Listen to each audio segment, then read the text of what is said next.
कभी के समाचार हम बताइए आना चाहिए दोनों कहारे बोलो मुझे हमके माना मोबाइल बोलो मुझे हमके माना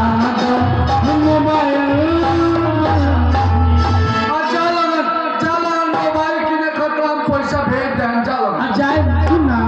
जाते समय में तोरा के रौला एक घर को दी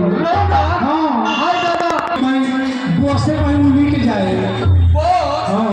हाय तने को कॉल के ना बुझा अपने था लाग नहीं ना करंट वाला तो हम जाना था छुअने तले कहता हट